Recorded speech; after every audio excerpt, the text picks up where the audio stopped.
आप सबका बहुत स्वागत है इस दैनिक भागवतम कक्षा में। और हम लोग आज श्रीमद् भागवतम चौथे स्कंद के 31वें अध्याय के श्लोक संख्या 1 से 16 के ऊपर बात करेंगे। और अध्याय का नाम है कि जो नारद जी हैं, नारद जी शिक्षाएं दे रहे हैं, नारद जी प्रीच कर रहे हैं। और उन जो नारद जी शिक्षा दे रहे हैं उसका एसेंस क्या है, उसका सार क्या है? उसका सार है शुद्ध भक्ति। नारद जी ने कई लोगों को इस तरह की भी शिक्षा दी है कि प्रत्यक्ष रूप से शुद्ध भक्ति देख पाना मुश्किल है। जैसे महाराज प्राचीन बरहिषत या बरहिषत दोनों नाम से चलते हैं, उनको पुरंजन के माध्यम से उनको प्रीच किया, उनको प्रचार किया, शिक्षा दी और उनके हृदय में प्रवेश भी कर गई वो शिक्षा। लेकिन यहाँ पर तो प्रचेतस है सामने। और ये प्रचेतस कौन है? ये प्रचेतस वो 10 भाई हैं, 10 पुत्र हैं महाराज प्राचीन बरहिषत के, जिन्होंने मतलब इतने सौभाग्यशाली हैं कि इन्होंने शिव जी के भी दर्शन किए और भगवान के भी दर्शन किए। शिव जी से शिक्षा मिली, शिव जी से रुद्र गीत सीखा, रुद्र गीत को उन्होंने दोहराया, कंठस्थ किया, उसको बार बार उसका अभ्यास किया, भगवान प्रकट हो गए। 10,000 साल तक तपस्या करते रहे पानी के भीतर जाकर। 10 साल समुद्र के समीप में एक जलाशय था, वहां पर गए और वहां पर पानी के अंदर जाकर उन्होंने तपस्या की। इनका कुल क्या है, इनके कुल के बारे में क्या हमें जानकारी है? बहुत ही महान कुल है, महाराज ध्रुव के वंशज हैं ये। महाराज ध्रुव के वंश में आप देखिए महाराज पृथु आए, राजा वेण के पुत्र, और फिर आगे जाकर उनकी संतति के अंदर जो है महाराज प्राचीन बरहिषत आए, जो कि सकाम कर्म से बुरी तरह आसक्त थे, बुरी तरह आसक्त थे। लेकिन नारद जी ने उनको ऐसा प्रचार किया कि प्राचीन बरहिषत ने अपने पुत्रों के आने तपस्या से घर लौटने की प्रतीक्षा नहीं की, पहले ही छोड़ के चले गए। भाड़ में क्या राज्य, मुझे परवाह नहीं है राज्य की, मैं जा रहा हूँ, मेरे लिए भक्ति करना इंपॉर्टेंट है, छोड़ के चले गए। और एक्चुअली में श्रील प्रभुपाद बहुत महत्वपूर्ण बात बोल रहे हैं। श्रील प्रभुपाद बोल रहे हैं कि घर को छोड़ना, वानप्रस्थ में प्रवेश करना एक भक्त के लिए बहुत ही महत्वपूर्ण है। और प्रहलाद महाराज भी जो है इसका परामर्श दे रहे हैं। भक्ति में हम पूरी तरह से आश्वस्त हैं या नहीं है, अनेक लक्षण है पता लगाने के। लेकिन एक लक्षण ये भी है कि क्या उचित समय आने पर हम घर छोड़ने के लिए तैयार हैं कि नहीं है। महाराज प्राचीन बरहिषत चले गए छोड़ के, बात खत्म हो गई। महाराज अंक है, वेण के पिता जो हैं वो भी घर छोड़ के चले गए थे। मुझे नहीं पता राज्य का क्या होगा, मैं जा रहा हूँ भाई। निकल गए वो भगवान की प्राप्ति करने के लिए, स्वरूप सिद्धि के लिए। उचित समय आने पर उठे और अपना निकल गए वहां पर। और श्रील प्रभुपाद एक्सप्लेन कर रहे हैं, श्रील प्रभुपाद कह रहे हैं कि जैसे ही आप परिपक्व हो जाते हो, जैसे ही कृष्ण भावना का विकास हो जाता है आपका, तो तुरंत घर छोड़ देना चाहिए। चाहे आपने अपने सारे कर्तव्यों का निर्वाह किया है कि नहीं किया। बहुत हैवी स्टेटमेंट है ये, बहुत हैवी स्टेटमेंट है, बहुत भारी बात है ये। आप ये नहीं देख सकते कि मेरे कर्तव्यों का निर्वाह हुआ कि नहीं हुआ। अगर आपकी श्रद्धा विकसित हो गई है, अगर आप अपने घर से अलग रहकर, एकांत में रहकर आप अगर अपना जीवन बिता सकते हो, तो फिर घर में रुके रहने का बेसिकली कोई पॉइंट नहीं है, फिर कोई पॉइंट नहीं है। कई लोग रुके रहते हैं, इसका एक ही अर्थ है कि कृष्ण भावनामृत की उनको पूरी तरह से समझ नहीं है, सिर्फ यही कहा जा सकता है।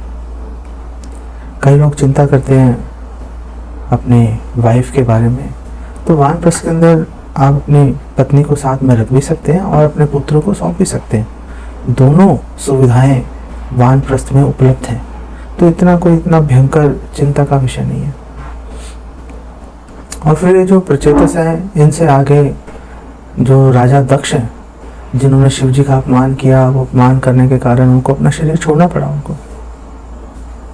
तो अब जो ये प्रचेतस के पुत्र के रूप में जो है दक्ष, इनका जन्म हुआ, और फिर उचित समय आने पर प्रचेतस जो है उन्होंने अपनी पत्नी को सौंप दिया था, सुपुर्द कर दिया कि जो उनका पुत्र है दक्ष वो संभालेगा, और वो चले गए थे वन की ओर।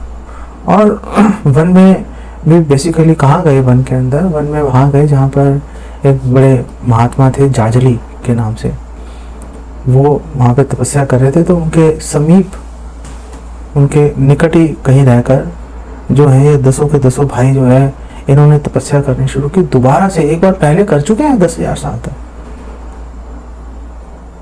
और इनको परफेक्ट नॉलेज, पूर्ण ज्ञान इनको प्राप्त हो चुका है। शिव जी ने भी वो ज्ञान दिया और स्वयं भगवान ने भी इनको आशीर्वाद दिया, ज्ञान दिया, और भगवान ने इनको बोला कि तुम अभी अपना गृहस्थ आश्रम का जो है तुम उसका प्रयोग करो, और समय आने पर तुम्हें शुद्ध बुद्धि भी तुम्हें प्राप्त होगी। और श्रील प्रभुपाद एक्सप्लेन कर रहे हैं शुद्ध बुद्धि का मतलब क्या है? शुद्ध बुद्धि का मतलब है कि भगवत धाम जाना। ददामि बुद्धि योगम तम ये नमाम उपयांति थे, जिससे मेरे पास आ जाएंगे। तो श्रील प्रभुपाद इसको कोट करते हैं और कहते हैं कि शुद्ध भक्ति, शुद्ध बुद्धि, परफेक्ट इंटेलिजेंस का मतलब है अब भगवत धाम जाके रहेंगे, अब बीच में कोई रुकावट नहीं आ सकती। और वहाँ पे वो लोगों ने तपस्या शुरू कर दी, 10 के 10 भाइयों ने, प्रचेतस ने। और तपस्या के अंदर वो सभी जीवों को अपने समान ही देखने का प्रयास कर रहे थे। तो प्रश्न आता है कि सभी जीवों को अपने समान कैसे देख पाएंगे? आखिर क्या मतलब अद्वैत की बात हो रही है यहाँ पर कि सभी जीवों को एक जैसा देखो भाई, कि जैसे जो मायावादी हैं घटाकाश की बात करते हैं कि जो जितने भी सिर्फ भ्रम ही है, ब्रह्म सत्यम जगन मिथ्या, कि भ्रम ही सत्य है, बाकी सब तो मिथ्या है। तो फिर संसार कैसे चल रहा है? घटाकाश। जैसे घड़े के अंदर एक आकाश बंद है, उस पर ढक्कन लगा दिया, तो घड़े के अंदर जितना आकाश है वही हर जीव का व्यवहार है। उस पर से ढक्कन हटा दोगे तो घड़े के अंदर का आकाश पूर्ण आकाश से मिल जाएगा, भ्रमण बन जाएगा, वो भी भ्रमण बन जाएगा। लेकिन हमारे आचार्य स्वयं भगवान इस बात की अनुशंसा, इस बात से सहमति नहीं जताते। हमारे आचार्य श्रील प्रभुपाद भी इस विषय में बोल रहे हैं कि सभी जीवों को एक समान समझने का अर्थ है यह समझना कि सभी जीव भगवान के दास हैं। जीवेर स्वरूप हुए कृष्णेर नित्य दास, सभी जीव भगवान के दास हैं। तो हर जीव को, चाहे वो मनुष्य योनि में हो चाहे किसी भी और योनि में हो, जब एक व्यक्ति को, एक भक्त को ये दृष्टि, ये अनुभव, ये रियलाइजेशन, ये अनुभूति उसको जब प्राप्त हो जाती है कि हाँ सब लोग जो हैं वो भगवान के अंश हैं, भगवान की सेवा के निमित्त हैं, तो वो परफेक्ट नॉलेज बेसिकली बन जाती है। अब उस परफेक्ट नॉलेज के जैसे वो परफेक्ट नॉलेज, वो पूर्ण शुद्ध ज्ञान जैसे प्राप्त होता है, ब्रह्मभूता प्रसन्न आत्मा न शोचति न कांक्षति, हृदय से जितना भी शोक है, जितना भी दुख है, विषाद है, हताशा है, डर है, वो सब खत्म हो जाएगा, वो सब खत्म हो जाएगा। इधर वो तपस्या कर रहे थे प्रचेतस, तो वहां पर अचानक नारद जी आ गए और नारद जी के बारे में एक्सप्लेन किया गया है। कौन है नारद जी? तो तीसरे श्लोक में बोला है सुर असुर ईडया, कि नारद जी, ईडया का मतलब है पूजित, उनकी पूजा कर रहे हैं। कौन कर रहे हैं? सुर और असुर दोनों श्री नारद जी की पूजा अर्चना कर रहे हैं। अरे सुर तो जो देवी देवता है वो तो चलो कर रहे हैं, जो संत लोग हैं, महात्मा है, वो तो कर रहे हैं, लेकिन असुर कैसे कर रहे हैं? असुर इसलिए कर रहे हैं क्योंकि नारद जी को वो कला आती है कि असुरों को कैसे भक्ति में जोड़ना है, कैसे उनका कल्याण करना है। इसीलिए जो असुर हैं वो भी, और दूसरी बात यह भी है कि जो शुद्ध भक्त है वो अजात शत्रु होता है, कोई उसका दुश्मनी कोई नहीं पालता, कोई उसके प्रति ईर्ष्या का भाव अपने हृदय में नहीं लेके आता। ऐसा कैसे हो सकता है? तो हमारे आचार्य इसको एक्सप्लेन करते हैं कि भगवान सबके हृदय में बैठे हैं। तो भगवान सब जीवों को, सब व्यक्तियों को प्रेरित कर देते हैं अपने शुद्ध भक्त से प्रेम करने के लिए, उनको आदर सम्मान देने के लिए। नहीं तो कैसे माधवेंद्रपुरी श्रीपाद जब गए थे श्री गोपाल की आज्ञा पर वृंदावन से उड़ीसा गए थे, जब चंदन और कपूर लाने के लिए, तो कैसे उनके स्वागत में हजारों लाखों करोड़ों लोग की भीड़ इकट्ठी हो गई? कैसे हो गया? भगवान की प्रेरणा है। भगवान अपने भक्तों को इतना आदर देते हैं कि लोगों के लिए समझ पाना मुश्किल हो जाता है कि आखिर ये हो कैसे सकता है। तो जैसे नारद जी वहां पहुंचे, प्रचेतस उन्होंने देखा एकदम नारद जी को, तुरंत खड़े हुए उनके चरणों में गिर गए, उनकी आप भगत की और उनको आसन पर बिठाया, और आसन पर बिठाकर उनका अभिवादन करने तुरंत उन्होंने उनसे प्रश्न करने शुरू कर दिए, जिज्ञासा करनी शुरू कर दी। ये भक्तों का लक्षण है, कर्तव्य है कि एक जो भक्त है, जो सिंसियर गंभीर भक्त है, वो मौका मिलते ही प्रश्न पूछना शुरू कर देगा। जब भी उसको वरिष्ठ वैष्णव का संग प्राप्त होगा, वो इधर उधर की बातों में समय व्यर्थ नहीं करेगा, तुरंत काम की बात करना शुरू कर देगा, तुरंत प्रश्न पूछना शुरू कर देगा। यही प्रचेतस ने भी किया। और उन्होंने क्या बोला? प्रचेतस जो है उन्होंने क्या बोला? उन्होंने बोला, सबसे पहले तो जो शिष्टाचार है, उन्होंने वरिष्ठ वैष्णव की, नारद जी की उन्होंने वंदना की, उनकी प्रशंसा की। उन्होंने बोला कि आप तो सूर्य के समान ज्वलंत हैं, सूर्य के समान प्रकाशमान है। सूर्य का एक गुण है कि सूर्य जहां पर भी प्रकट होते हैं, जहां पर भी सूर्य के दर्शन होंगे, वहां पे अंधकार तो भाग ही जाता है। जो अंधकार से जनित डर है वो भाग जाता है, सब चीज दिखनी शुरू हो जाती है। चोर डाकुओं का भी डर खत्म हो जाता है, क्योंकि चोर डाकू दिन दहाड़े वारदात नहीं करते, ज्यादातर गलत काम जो है वो रात के अंधेरे में ही होते हैं। इसी प्रकार से प्रचेतस ने बोला कि हे श्री नारद, हे भगवान नारद, आप जहां पर भी आप जो है आपका दर्शन होगा, क्योंकि आप शुद्ध ज्ञान, आप भगवत भक्ति का ज्ञान आप प्रदान करते हो, इसलिए जितने भी लोग आपका दर्शन करते हैं उनका आप जो है डर, आप उनका जड़ से खत्म कर देते हो।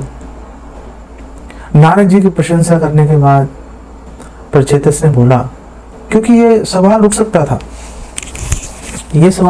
था कि अरे भाई, आपको नारद जी से शुद्ध ज्ञान लेने की क्या आवश्यकता है? बोला, आपको तो शिव जी ने ज्ञान दे रखा है, स्वयं भगवान ने ज्ञान दे रखा है। नारद जी उनके सामने कहाँ ठहरते हैं?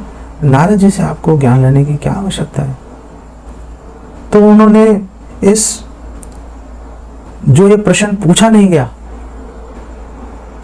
प्रचेतस ने उस प्रश्न का भी उत्तर दिया।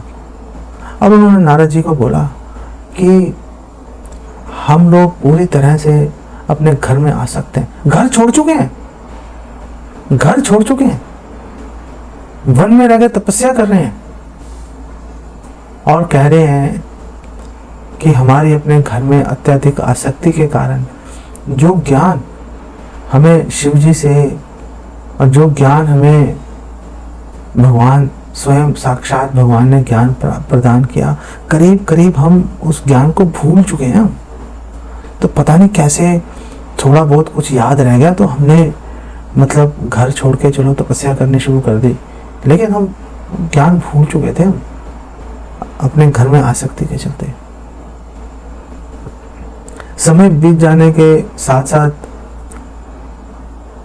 महत्वपूर्ण घटनाएं धुंधली हो जाती हैं।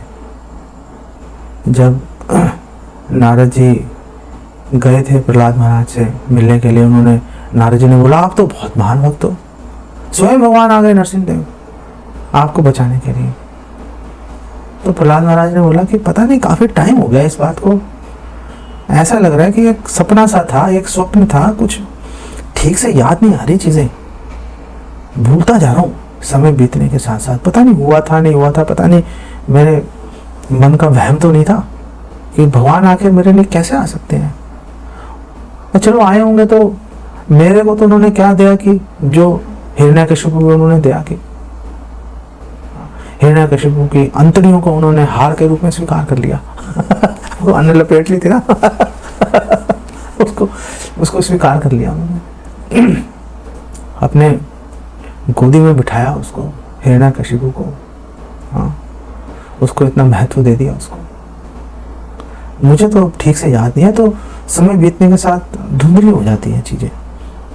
तो यहाँ पर प्रचेतस बेसिकली ये कह रहे हैं कि उनका जो पॉइंट है, उनका पॉइंट ये है कि हमने सुनी भी अगर हुई हो शिक्षाएं, भगवत गीता, भागवतम, हमने अगर सुना हुआ भी हुआ हो, पढ़ा भी हुआ हो, तो भी हमें बड़े ध्यान से और बड़ी रुचि से उसको बार बार सुनना चाहिए, क्योंकि हम लोग भूल जाते हैं।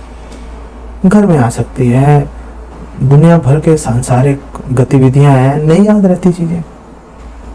तो अगर हम बार बार सुनेंगे तो रिफ्रेश हो जाएगी मेमोरी, हमें जो है चीज़ें याद रह पाएंगी, हम उस पर स्मरण मनन हम लोग उस पर कर पाएंगे। और महत्वपूर्ण बात क्या है यहाँ पर, जो प्रचेतस है उन्होंने नारद जी से बोला कि आप हमें शुद्ध ज्ञान प्रदान कीजिए, हमें कोई भौतिक वरदान नहीं चाहिए।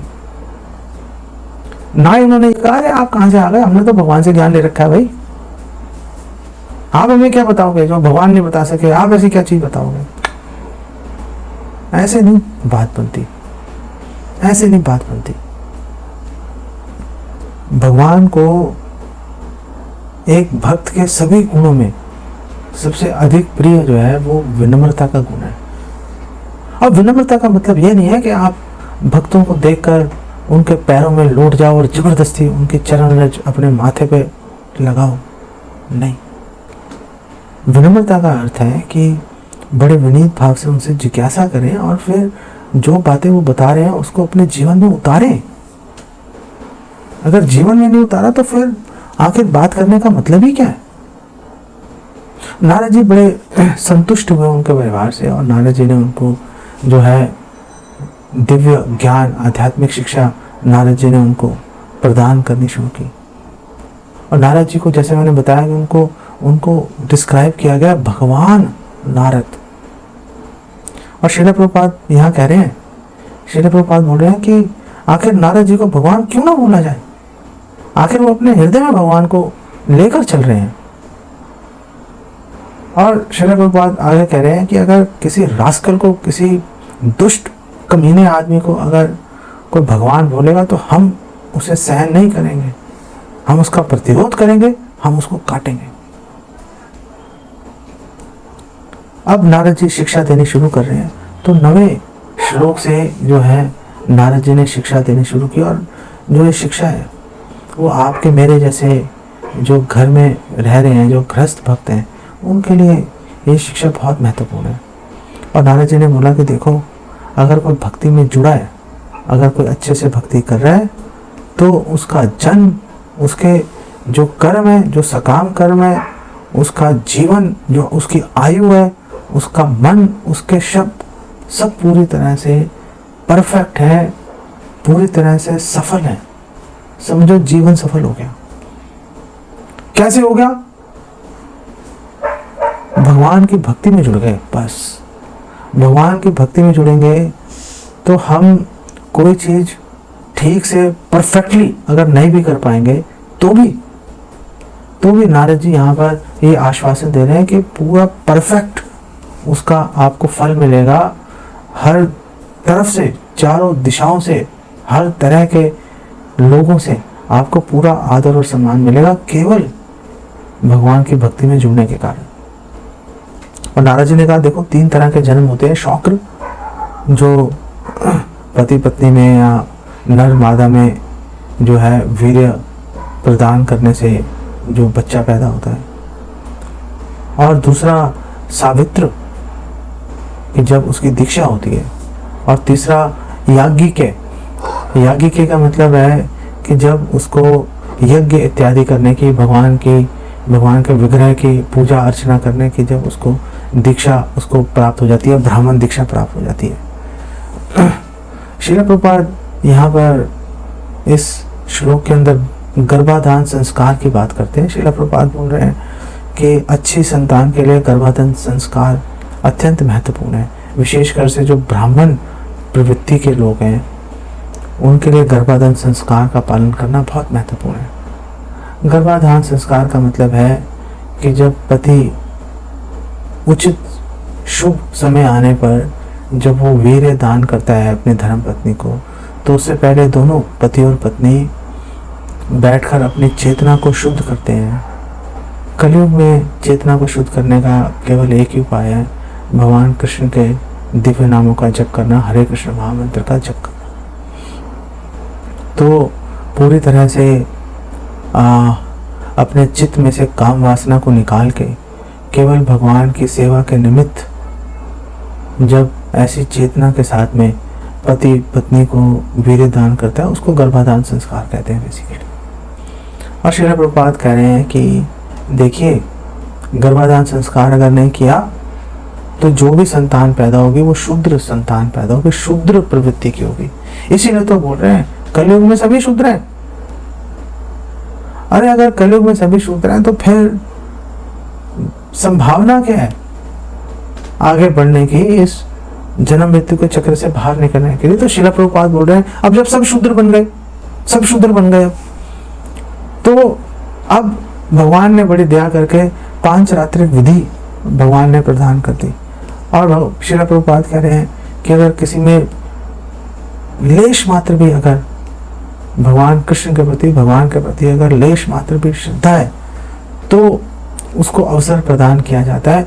जो कृष्ण भावनामृत आंदोलन है उसका उद्देश्य ही यही है कि जीवों को ये अवसर प्रदान किया जाए कि चलो आप शूद्र तो हो, शूद्र प्रवृत्ति के हो, कोई बात नहीं, आप में थोड़ी श्रद्धा है, आइए आप हमारे साथ जुड़िए, आप अपने इंद्रियों को थोड़ा संयमित कीजिए और आप रोज नियमित रूप से आप 16 माला का कम से कम जप कीजिए, तो हरि नाम दीक्षा हो जाती है। और हरि नाम दीक्षा हो जाती है और फिर अगर वो अच्छे से शास्त्रों का अध्ययन भी करता है, सर्विस भी करता है, तो समय आने पर ब्राह्मण दीक्षा भी उसको मिल जाती है।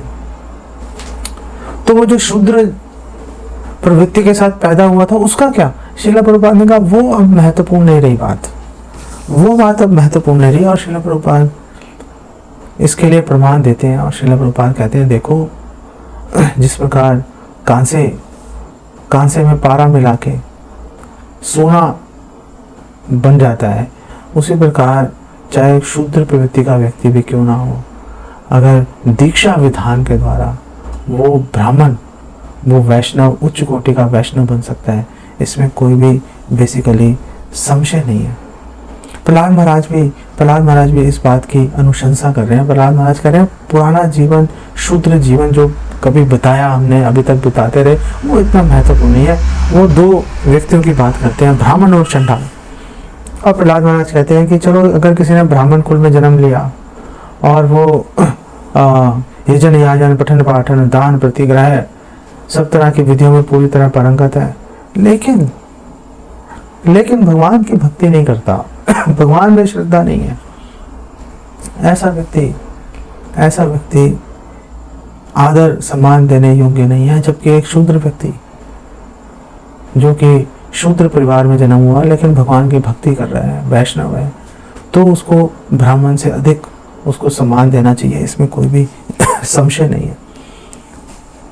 नारद जी बिना किसी लाग लपेट के बिल्कुल स्पष्ट शब्दों में नारद जी कहते हैं देखो प्रचेतस, बिना भक्ति के आखिर तपस्या का मूल्य क्या है? श्रवण कीर्तन मनन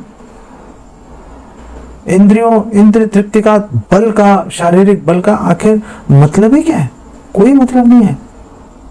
इसका अर्थ यह है कि हमारी जितनी भी इंद्रियां हैं, हमारा कर्तव्य है कि हम अपने सारी इंद्रियों को भगवान कृष्ण की सेवा में नियोजित कर दें, बेसिकली ये यहाँ पर मैसेज श्री नारद दे रहे हैं प्रचेतस को।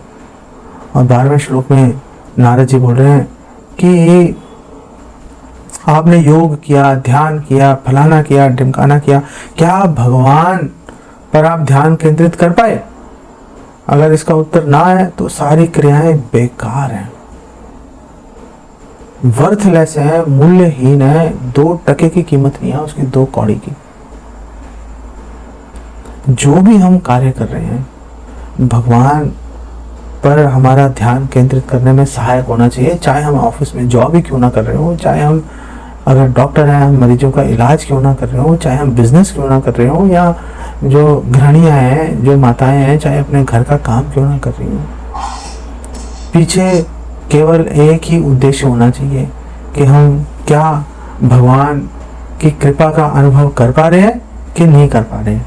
क्या हम भगवान को संतुष्ट करने की ओर हमारा ध्यान जा रहा है कि नहीं जा रहा। अगर नहीं जा रहा तो नारद जी बिल्कुल स्पष्ट कह रहे हैं, देखो सब बेकार है भाई, सब बेकार है। नारद जी क्योंकि प्रचेतस जो है वो अधिकारी हैं, उनकी इंद्रियां संयमित हैं, मन उनका पूरी तरह से फोकस्ड है, केंद्रित है, उनका कुशाग्र बुद्धि है। इसलिए नारद जी उनको बिल्कुल क्लियर उनको बता रहे हैं कि शुद्ध भक्ति करो, शुद्ध भक्ति के बगैर जो है सारी बात बेसिकली बेकार है भाई, सारी बात बेकार है। जितने भी अन्य जो क्रियाएं हैं, ध्यान, ज्ञान इत्यादि, ये सारी क्रियाएं अगर भक्ति में अगर परिणित नहीं हो रही, भक्ति में अगर भक्ति को परिपुष्ट नहीं करे तो बेकार है। चैतन्य महाप्रभु जब सनातन गोस्वामी को शिक्षाएं दे रहे थे तो सनातन गोस्वामी जी की प्रार्थना पर चैतन्य महाप्रभु ने आत्माराम जो श्लोक है उसकी उन्होंने व्याख्या दी थी।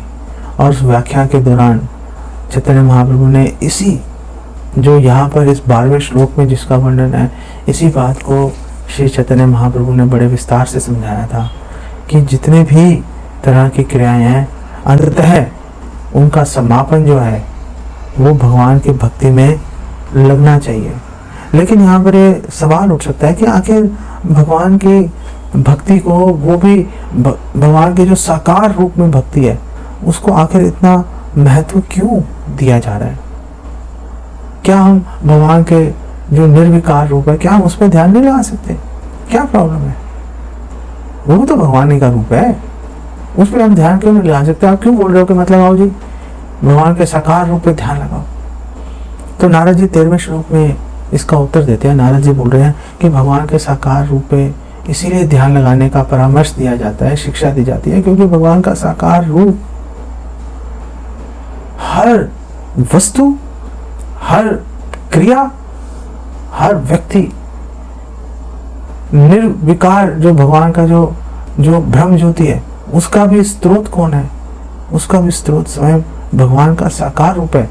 और श्रील प्रभुपाद कहते हैं, देखो भगवत गीता में कृष्ण कह रहे हैं 14:27 में, ब्रह्मणो ही प्रतिष्ठा, कि जो ब्रह्म ज्योति है, जो निर्विशेष, जिसके पीछे दुनिया अद्वैत पागल हो रखे हैं, वो मेरे अंग की कांति है, मुझ पर आधारित है भाई, वो मुझ पर आधारित है। तो हम जो वस्तु भगवान पर आधारित है उस पर ध्यान क्यों नहीं लगाएं? स्वयं भगवान पर ध्यान लगाते हैं। भगवान पर ध्यान लगाएंगे तो जो भगवान पर आश्रित है, जो भगवान पर आधारित है वस्तुएं, वो भी पूर्णतः संतुष्ट हो जाएंगे। और इस संतोष को श्री नारद जी 14वें श्लोक में 4:31-14, जो कि बहुत ही फेमस श्लोक है, और श्रील प्रभुपाद ने हजारों बार इस श्लोक को कोट किया। यथा तरोर मूल निषेच नैना तृप्यन्ति तत्स्कंद भुजो विशाखा प्राणोपहारा च यथेन्द्रियाणाम तथैव सर्वार्हणम अच्युतेच। और नारद जी ने बोला, देखो जैसे आप पेड़ की जड़ में पानी डालोगे तो उसकी फूल पत्तियां सारी पूरी तरह संतुष्ट, रिष्ट पुष्ट, हरी भरी हो जाएंगी। हर एक पत्ते, हर एक टहनी को, हर एक फल को तो आप पानी देना संभव भी नहीं है और देने से कुछ होगा भी नहीं। जो भोजन है वो तो जड़ से, जो मूल है वहीं से भोजन, वहीं से ताकत प्राप्त होगी। और आप अपने शरीर के जितनी इंद्रियां हैं, हाथ, पैर, आंखें, कान, नाक, उसको आप अलग से आप उनको रिष्ट पुष्ट, उनको संतुष्ट नहीं कर सकते। आपको खाना पेट में ही डालना पड़ेगा। जब पेट में खाना डालेंगे तो सारे शरीर की सारी इंद्रियां संतुष्ट हो जाएंगी। ऐसे ही जब हम भगवान अच्युत की हम आराधना करते हैं, सेवा करते हैं, सभी जीव, सभी देवी देवता सब संतुष्ट हो जाएंगे। द्रौपदी ने देखो भगवान कृष्ण को एक चावल का दाना खिलाया था। दुर्वासा ऋषि जो है अपने 60,000 शिष्यों के साथ में, उनका पेट पूरा भर गया था, खट्टे डकार आने शुरू हुए थे उनको। भगवान संतुष्ट हो गए, सब संतुष्ट हो गए भाई, और उनको मुंह छुपा के वहां से जाना पड़ा दुर्वासा मुनि। ये बहुत ही सरल उदाहरण है, बहुत ही सरल उदाहरण है, जहाँ पर हम समझ सकते हैं कि भगवान संतुष्ट हो गए तो पूरी दुनिया संतुष्ट हो जाएगी। ये बात अगर अभी तक समझ में नहीं आ रही तो नारद जी और एग्जाम्पल्स दे रहे हैं। इसी बात को समझाने के लिए नारद जी और उदाहरण दे रहे हैं। और नारद जी 15वें श्लोक में कह रहे हैं, देखो जो सूर्यदेव है, सूर्यदेव से ही वर्षा की उत्पत्ति होती है, क्योंकि सूर्यदेव जो है जल को भाप बना के खींच लेते हैं और फिर वर्षा ऋतु में पानी को छोड़ देते हैं, और फिर समय आने पर गर्मियों के अंदर पानी को वापस सोख लेते हैं। ऐसे ही जो जिस तरह से जो जीव हैं वो मिट्टी से पैदा होते हैं, मिट्टी में मिल जाते हैं, ऐसे ही इस संसार में जितनी वस्तुएं हैं, जो भी व्यक्ति हैं, वस्तुएं, कुछ भी है, दृश्य अदृश्य चर अचर, वो भगवान से प्रकट हो रहा है और भगवान में ही विलीन हो जाता है ना।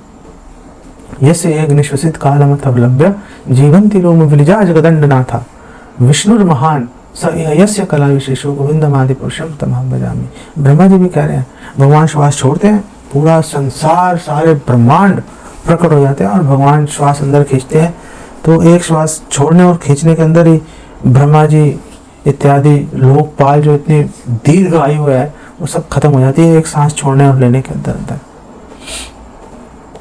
तो नारद जी कह रहे हैं कि हर वस्तु भगवान से प्रकट होती है और भगवान में विलीन हो जाती है।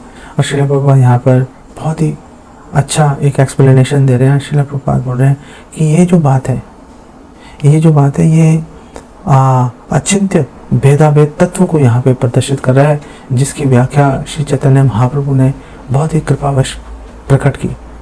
चैतन्य महाप्रभु से पहले यहाँ तो द्वैत था, यहाँ द्वैत था। और चैतन्य महाप्रभु आए, चैतन्य महाप्रभु ने बोला द्वैत भी है और दोनों साथ चल रहे हैं, अचिंत्य भेदाभेद तत्व। और चैतन्य महाप्रभु ने यह प्रकाशित किया, उन्होंने बोला कि देखो जीव भगवान से एक भी है और भगवान से पृथक भी है। और इसी बात को आगे 16वें श्लोक में नारद जी और ज़्यादा एक्सप्लेन कर रहे हैं। और यही उदाहरण चैतन्य महाप्रभु ने दिया, यही उदाहरण बारंबार हजारों लाखों बार श्रील प्रभुपाद ने दिया। सूर्य और सूर्य की किरणें, जिस प्रकार सूर्य की किरणें सूर्य से भिन्न नहीं है, पूरी तरह से आश्रित है, भिन्न नहीं है, एक ही है, बिना सूर्य के उनका कोई अस्तित्व नहीं है।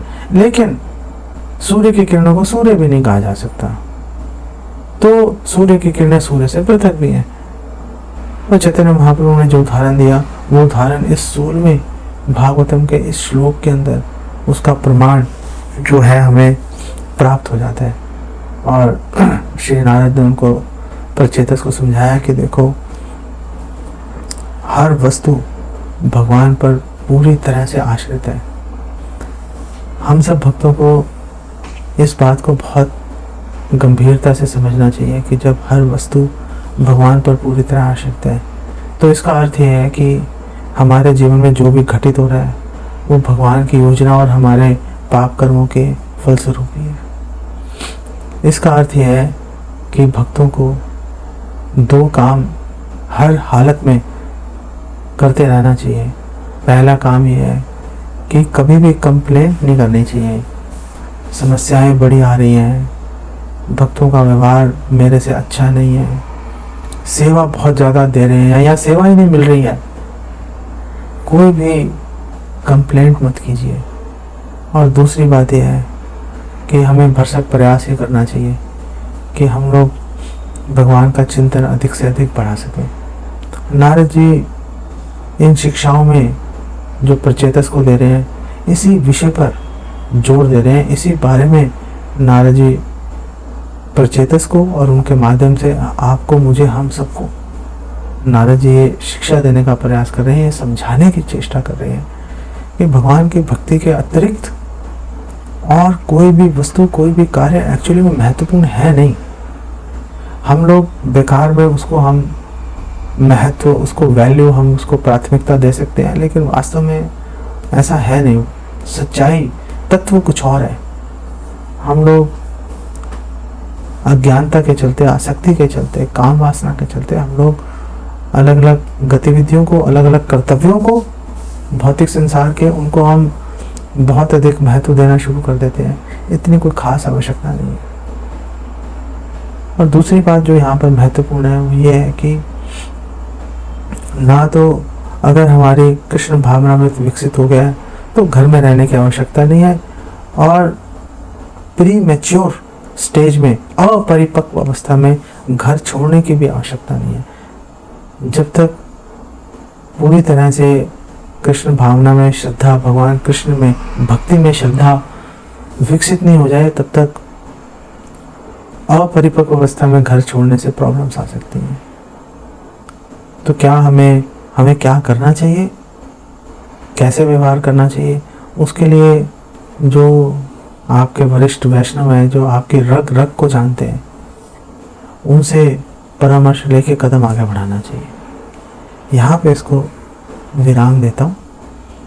जगत गुरु श्रील प्रभुपाद की जय।